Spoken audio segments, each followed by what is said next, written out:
وَكُلًّا نَّقُصُّ عَلَيْكَ مِنْ أَنبَاءِ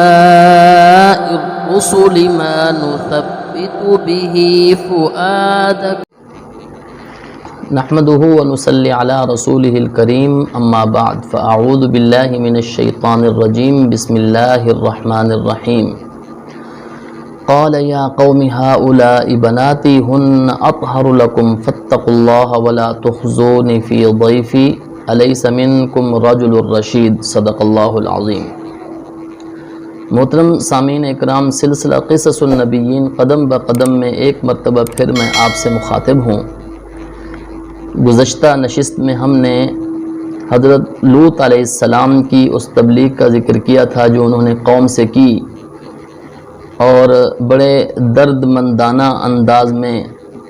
انہوں نے دعوت دی، لیکن قوم کے مقدر کے اندر ہدایت نہیں تھی، اپنے وہ بداعمالیوں کے اندر قوم عروج پر تھی۔ تو اس وجہ سے حضرت لوط علیہ السلام کو کچھ پریشانی ہوئی اس بات کی کہ جب لوط علیہ السلام کے پاس مہمان آئے تو قوم نے ان مہمانوں کا بھی مطالبہ کر دیا، تو حضرت لوط علیہ السلام کو بہت زیادہ پریشانی ہوئی، تو جس کی وجہ سے حضرت لوط علیہ السلام نے قوم کے غلط جو نظریات تھے یا قوم کے غلط جو عادتیں تھیں ان عادتوں پر ان کو تنبیہ کی۔ حضرت لوط علیہ السلام نے جب قوم نہ مانی تو حضرت لوط علیہ السلام نے فرمایا ہؤلاء بناتی ہن اطہر لکم۔ تو حضرت لوط علیہ السلام نے جو یہ فرمایا کہ ہؤلاء بناتی ہن اطہر لکم، کہ میری یہ بیٹیاں تمہارے لیے پاکیزہ ہیں، اس کا یہ مطلب ہرگز نہ سمجھا جائے کہ حضرت لوط علیہ السلام اپنی بیٹیاں پیش کر رہے تھے قوم کو، بلکہ اس کا مطلب یہ ہے کہ جو اللہ کا پیغمبر ہوتا ہے وہ اپنی امت کا روحانی باپ ہوتا ہے۔ جو امت اجابت ہوتی ہے، یعنی وہ اس پیغمبر کی بات مان کر اس پر ایمان لے آنے والی امت ہوتی ہے، اس کا بھی روحانی باپ ہوتا ہے اور امت دعوت کا بھی روحانی باپ ہوتا ہے۔ تو جب امت کا روحانی باپ پیغمبر ہوتا ہے تو امت کی جو عورتیں ہوتی ہیں وہ پیغمبر کی بیٹیاں ہوتی ہیں۔ تو اس وجہ سے حضرت لوط علیہ السلام نے بھی یہی فرمایا کہ تمہارے گھر میں جو تمہاری بیوی ہیں وہ تمہارے لیے پاکیزہ ہیں، اس لیے کہ بیوی ہی پاکیزہ ہو سکتی ہے، اور جو حلال طریقہ ہے وہ تم اختیار کرو۔ تم یہ اپنی خواہشات مردوں سے پوری کرنے کی جو تم چاہت کر رہے ہو یہ بالکل غلط ہے۔ تو حضرت لوط علیہ السلام نے یہ جو فرمایا بناتی ہن اطہر لکم، یہ اس اعتبار سے فرمایا کہ اللہ کا پیغمبر امت کا روحانی باپ ہوتا ہے۔ اگرچہ بعض حضرات نے اس کی دوسری تفسیریں بھی کی ہیں۔ ایک تفسیر اس کی یہ بھی کی ہے کہ جو فرشتے آئے تھے وہ 3 تھے، تو اب قوم تو ہزاروں میں تھی، اب ساروں کا مطالبہ تو نہیں تھا کہ بھی یہ فرشتے ہمیں دے دیے جائیں۔ 3 فرشتے ہیں تو ان کو کس طرح مطالبہ کر سکتے ہیں؟ اصل میں یہ تھا کہ وہاں 2 سردار تھے اس علاقے میں جنہوں نے اپنی حمایت کے اندر لوگوں کو لگایا تھا کہ تم جا کر لوط علیہ السلام سے ان کا مطالبہ کرو ہمارے لیے۔ تو حضرت لوط علیہ السلام کی 2 بیٹیاں تھیں، تو حضرت لوط علیہ السلام کو جب انہوں نے مجبور کیا تو حضرت لوط علیہ السلام نے فرمایا کہ اگر تم چاہو تو میں اپنی 2 بیٹیوں کا نکاح تم سے کر دیتا ہوں، یعنی ان سرداروں سے کہا تم مجھے میرے مہمانوں کے سامنے رسوا نہ کرو۔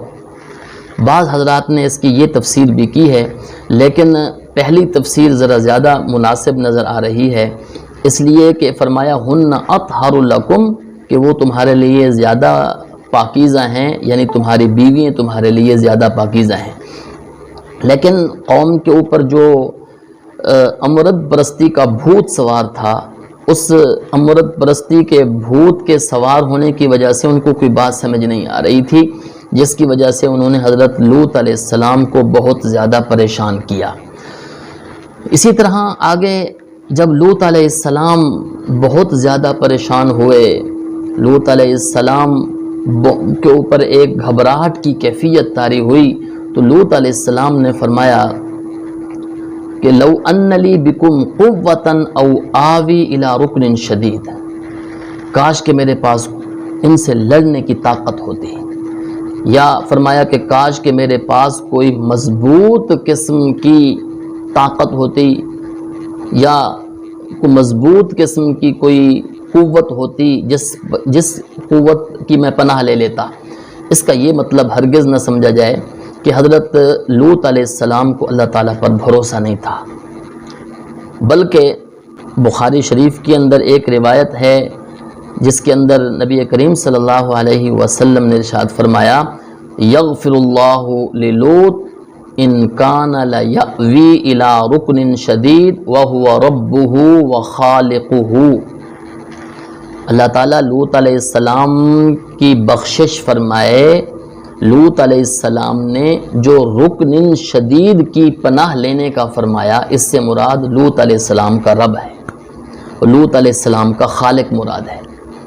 یہ رسول اللہ صلی اللہ علیہ وسلم نے ارشاد فرمایا۔ بخاری شریف کی یہ حدیث ہے 3375 اس کا نمبر ہے۔ تو اس کے اندر رسول اللہ صلی اللہ علیہ وسلم نے یہ جو ذکر فرمایا، یعنی الی رکن شدید سے مراد بھی حضرت لوط علیہ السلام کی وہ اللہ تعالیٰ مراد تھی، یعنی اللہ تعالیٰ کی پناہ لینے کا وہ فرما رہے تھے۔ بعض حضرات نے اس کی تفسیر یہ بھی کی ہے کہ رکن شدید سے مراد خاندان ہے ان کا۔ حضرت لوط علیہ السلام سدوم کے اندر جو رہتے تھے تو ان کا اپنے خاندان سے دور تھے، یعنی ہجرت کر کے گئے تھے، ان کا خاندان تو اور کسی جگہ پہ تھا، حضرت ابراہیم علیہ السلام جہاں رہتے تھے وہ ان کا خاندان تھا۔ تو فرمایا کہ رکن شدید سے مراد خاندان ہے۔ وجہ اس کی یہ تھی کہ وحشت اور بے مروتی کی یہ انتہا تھی کہ بشری تقاضے کے تحت حضرت لوط علیہ السلام نے فرمایا کہ کاش کہ میرا کوئی خاندان ہوتا۔ اگرچہ یہ تفسیر کمزور ہے جو بخاری شریف کے اندر ہے، یہ وہی قوی ہے، لیکن یہ بھی تفسیر کی گئی ہے میرا خاندان ہوتا تو یہ مجھے اتنا تنگ نہ کرتے، مجھے جو ہے نا یہ پریشانی نہ ہوتی جو یہ مجھے دے رہے ہیں۔ تو یہ حضرت لوط علیہ السلام نے فرمایا۔ لیکن جو تفسیر بخاری شریف کی ہے اسی کو راجع کرا دیا گیا ہے۔ ایک تفسیر یہ بھی کی گئی ہے کہ حضرت لوط علیہ السلام نے جو فرمایا لو ان لی بکم قوۃ، یہ کم ضمیر کا مرجع وہ 3 فرشتے ہیں۔ حضرت لوط علیہ السلام ان فرشتوں سے فرما رہے ہیں کاش کہ تم کثیر ہوتے، بہت زیادہ ہوتے، بکم قوۃ او آوی الی رکن شدید، یا میرا پروردگار مجھے کوئی ایسی طاقت عطا فرما دیتا جس کی طرف میں پناہ لے لیتا۔ یہ حضرت لوط علیہ السلام نے فرمایا۔ تو جس وقت فرشتوں نے یہ دیکھا کہ حضرت لوط علیہ السلام اب بہت پریشان ہیں، بہت گھبرائے ہوئے ہیں، اور یہ لوگ حضرت لوط علیہ السلام کو تنگ کر رہے ہیں، یہ لوط علیہ السلام سے ان مہمانوں کا مطالبہ کر رہے ہیں، اور لوط علیہ السلام جو ہے نا وہ بشری طاقت کے مطابق اپنے مہمانوں کے سامنے اپنے رسوائی نہیں چاہتے، تو اس وقت پھر فرشتوں نے لوط علیہ السلام سے فرمایا قالوا یا لوط انا رسل ربک، لوط علیہ السلام سے فرمایا کہ اے لوط ہم تیرے رب کے بھیجے ہوئے ہیں۔ یعنی یہ جو لوط علیہ السلام نے فرمایا تھا الی رکن شدید، میرے پاس اگر کوئی مضبوط قسم کی طاقت ہوتی جس کی میں پناہ لے لیتا، تو اس کا انہوں نے فرمایا کہ ہمیں تیرے رب نے ہمیں بھیجا ہے، کا مطلب یہ ہے کہ تیرے رب کی مدد تیرے پاس آ چکی ہے۔ انا رسل ربک لن یصلوا الیک، یہ لوگ آپ تک نہیں پہنچ سکیں گے، ابھی ان کو پتہ چل جائے گا۔ لوط علیہ السلام سے فرمایا کہ آپ یہاں سے ہجرت کر کے تشریف لے جائیے۔ تو لوط علیہ السلام سدوم کی بستی سے نکلے، اور صغر کی ایک علاقہ تھا، بستی قریب بستی تھی، وہاں حضرت لوط علیہ السلام نے رات پڑاؤ ڈالا، اور صبح کو جب سورج نکلا تو دیکھا، رات کو جب گئے تھے دیکھا تو آبادی تھی سدوم میں، جب صبح کو جب دیکھا تو وہاں کھنڈرات ہوئے پڑے ہیں، لوگوں کی ہلاکتیں ہوئی پڑی ہیں، لوگ ایسے پڑے ہوئے ہیں جیسے کھجور کے تنے پڑے ہوتے ہیں، یعنی ساری کی ساری بستی الٹ دی گئی، ساری کی ساری بستی راتوں رات جو ہے نا تباہ کر دی گئی، برباد کر دی گئی۔ تو حضرت لوط علیہ السلام پھر صغر کے علاقے میں رہے کچھ دن، اور صغر کا علاقہ چھوڑ کر حضرت لوط علیہ السلام قریب ایک پہاڑی تھی، اس پہاڑی میں تشریف لے گئے، اور وہیں حضرت لوط علیہ السلام رہے، اور وہیں ان کا انتقال ہوا۔ وآخر دعوانا ان الحمد للہ رب العالمین۔ وَكُلًّا نَّقُصُّ عَلَيْكَ مِنْ أَنبَاءِ الرُّسُلِ مَا نُثَبِّتُ بِهِ فُؤَادَكَ